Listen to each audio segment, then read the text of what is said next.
नमस्कार फ्रेंड्स, बहुत बहुत स्वागत है आपका आपके अपने चैनल हमारे ट्रिक पे। देखिए, मॉक टेस्ट कराऊंगा इस वीडियो में मैं आपसे, और सभी प्रश्न बहुत ही ज़्यादा महत्वपूर्ण होंगे। प्रश्न वही सम्मिलित किए गए हैं जो ज़्यादा महत्वपूर्ण है। देखिए, पहला प्रश्न आ रहा है, मौर्य वंश को किस वंश ने समाप्त किया? शुंग वंश, गुप्त वंश, मुगल वंश, शिशुनाग वंश। ये आपके चार ऑप्शन हैं, राइट आंसर बता दीजिएगा। राइट आंसर है शुंग वंश। देखिए, मौर्य वंश को शुंग वंश ने समाप्त किया था। देखिए, शुंग वंश जो है प्राचीन भारत का एक शासकीय वंश था जिसने मौर्य राजवंश के बाद शासन किया। इसका शासन उत्तर भारत में 187 ईसा पूर्व से 75 ईसा पूर्व यानी कि 112 वर्ष तक रहा। पुष्यमित्र शुंग इस राज्य का प्रथम शासक था। यहाँ की राजधानी पाटलिपुत्र थी। तो देखिए, शुंग वंश जो है मौर्य वंश के बाद आया, और शुंग वंश जो है क्यों आया? क्योंकि मौर्य वंश का अंतिम शासक जो था, जो आगे मैं आपको प्रश्नों में बताऊंगा, तो उस शासक का सेनापति शुंग वंश का प्रथम जो है राजा कौन था? पुष्यमित्र था।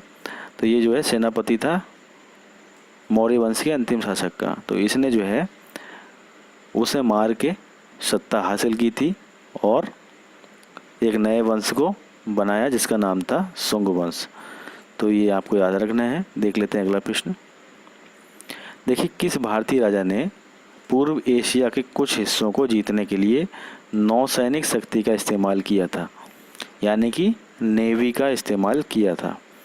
शिवाजी, कृष्णदेव, राजेंद्र चोल, औरंगजेब। ये आपके चार ऑप्शन है। तो राइट आंसर है राजेंद्र चोल। राजेंद्र चोल जो हैं राजा, भारतीय राजा हैं जिन्होंने जो है पहले पूर्व एशिया को कुछ हिस्सों को जीतने के लिए जो है नौसैनिक शक्ति का प्रयोग किया था। देखिए, राजेंद्र प्रथम, जिन्हें राजेंद्र चोल कहा जाता था, 1012 ईस्वी से 1044 ईस्वी में चोल वंश का सबसे महान शासक ये थे। अपनी महान विजयों द्वारा चोल साम्राज्य का विस्तार करके इन्होंने दक्षिण भारत का सर्वशक्तिशाली साम्राज्य इन्होंने स्थापित किया था। गंगईकोंड की उपाधि धारण की थी। गंगईकोंड चोलपुरम नामक नगर की स्थापना भी की। गंगईकोंड चोलपुरम ये नगर इन्होंने बसाया था, और गंगईकोंड की जो है ये स्थापित उपाधि जो है धारण की, और चोल गंगम नामक एक विशाल सरोवर का भी निर्माण किया। तो कई एक प्रश्न आपके यहाँ पे बनेंगे। चोल गंगम नामक विशाल सरोवर किसने बनाया? आपको याद रखना है राजेंद्र चोल ने। गंगईकोंड की उपाधि किसने धारण करी? राजेंद्र चोल ने। गंगईकोंड चोलपुरम नगर किसने बसाया? तो ये भी राजेंद्र चोल ने बसाया। देख लेते हैं अगला प्रश्न। देखिए, प्रश्न है, तिरुवक्कुरल नामक प्रसिद्ध ग्रंथ के संकलनकर्ता कौन है? कालिदास, तिरुवल्लुवर, कबीरदास या तुलसीदास? तो देखिए, राइट आंसर है हमारा तिरुवल्लुवर। देखिए, तिरुकुलर तमिल भाषा में लिखित एक प्राचीन मुक्तक काव्य है। तिरुवल्लुवर इसके रचयिता थे। इसकी रचना का काल ईसा पूर्व से दूसरी शताब्दी से लेकर ईसा की छठी शताब्दी तक ये जो है मानी जाती है इसकी रचना। इसके सूत्र या पद जो है जीवन के हर पहलू को स्पर्श करते हैं। ये नीति शास्त्र की जो है महान रचना है। तो तिरुकुलर जो है नामक ग्रंथ किसने लिखा है? तिरुवल्लुवर ने लिखा है, और ये तमिल भाषा में लिखा गया है। देखिएगा अगला प्रश्न। भीमबेटका गुफाएं कहाँ पे स्थित हैं? उत्तर प्रदेश, आंध्र प्रदेश, मध्य प्रदेश या हिमाचल प्रदेश? राइट आंसर है आपका मध्य प्रदेश। देखिए, भीमबेटका, जैसे कि भीमबेटका भी बोला जाता है, भारत के मध्य प्रदेश के रायसीन जिले में स्थित हैं, जो कि एक पुरास्थल है। देखिएगा अगला प्रश्न। मनुस्मृति का अंग्रेजी में अनुवाद किसने किया था? H.G. Wells, George Buhler, Ralph Griffith, H. Wilson? Right answer है जॉर्ज वुलर। देखिए, बाकी काफ़ी लेखकों ने मनुस्मृति को जो है ट्रांसलेट किया है हिंदी से, संस्कृत से, अलग अलग भाषाओं में। फ़िलहाल अंग्रेजी में भी काफ़ी विद्वानों ने इसे ट्रांसलेट किया है, लेकिन जॉर्ज बुलर जो है इनका ट्रांसलेशन सबसे अच्छा माना गया है और इसीलिए जो है इन्हीं का नाम सर्वाधिक लिया जाता है। देखिएगा अगला प्रश्न, इनमें से कौन एक भारतीय गणितज्ञ थे? भास्कर, भवभूति, सूर्य कुमार या देवशंकर? तो देखिए राइट आंसर है आपका भास्कर। भास्कर जो है एक भारतीय गणितज्ञ थे।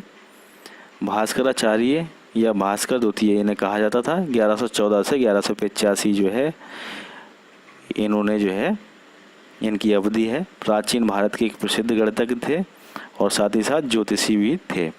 इनके द्वारा मुख्य रचित ग्रंथ था कौन सा? लीलावती। इसके 4 भाग थे, अंकगणित, बीजगणित, ग्रहों की गति से संबंधित गणित तथा गोले से संबंधित, ये सब इनके भाग थे। फिलहाल में अगर जो शॉर्ट में अगर आपको याद रखना है तो भारतीय गणितज्ञ कौन थे? भास्कर थे। इनकी पुस्तक थी कौन सी? लीलावती, जो कि भारत की एकमात्र गणित की पुस्तक है प्राचीन। देखिएगा अगला प्रश्न, कौन सी गणित विषय पर लिखित एक मध्ययुगीन भारतीय पुस्तक है? तो देखिए प्रश्न वही आ गया। 4 ऑप्शन है, लीलावती, पंचदर्शी, रूपमती, वास्तुशोध। राइट आंसर है लीलावती। देखिए लीलावती जो है भारतीय गणितज्ञ भास्कर द्वितीय द्वारा 1150 ईस्वी में संस्कृत में रचित गणित और खगोल शास्त्र का एक प्राचीन ग्रंथ है। इसमें 625 श्लोक हैं। साथ ही ये सिद्धांत शिरोमणि का एक अंग भी है। लीलावती में अंकगणित का भी विवेचन किया गया है। लीलावती में अंकगणित का विवेचन किया गया है। तो देखिए याद रखना है आपको, लीलावती जो है मध्ययुगीन भारतीय पुस्तक है जो कि गणित विषय पे लिखी गई है भास्कर द्वितीय द्वारा। साहित्य के प्रख्यात समर्थक राजा भोज किस वंश से थे? तो राजा भोज आपने नाम सुना होगा। किस वंश से थे? किस वंश से जुड़े थे? पाल, चोल, चंदेल या परमार? तो राइट आंसर है परमार वंश से ये जुड़े थे। तो देखिए भोज मंदिर जो है राजा भोज द्वारा निर्मित शिव मंदिर है और ये आपका कहाँ पे है? टेम्पल ऑफ भोजपुर है। ये रायसेन डिस्ट्रिक्ट मध्य प्रदेश में जो है ये स्थापित है। मुद्रा राक्षस किस राजा की कहानी का विषय था? चंद्रगुप्त मौर्य, समुद्रगुप्त, बीरबल, देवासुर? राइट आंसर है चंद्रगुप्त मौर्य। बहुत बार प्रश्न आया है, आपको जरूर याद रखना चाहिए ये। मुद्रा राक्षस संस्कृत का एक ऐतिहासिक नाटक है जिसके रचयिता विशाख दत्त हैं। रचयिता की बात करें तो मुद्रा राक्षस विशाख दत्त द्वारा लिखा गया है। इसकी रचना जो है 4वीं शताब्दी में हुई थी। ये चीज़ आपको याद रखनी है। देखिए मौर्य वंश का अंतिम सम्राट कौन था? प्रश्न है मौर्य वंश का अंतिम सम्राट कौन था? बृहदत्त, अशोक, चंद्रगुप्त मौर्य या समुद्रगुप्त? तो राइट आंसर है आपका बृहदत्त। देखिए शतधनवन का पुत्र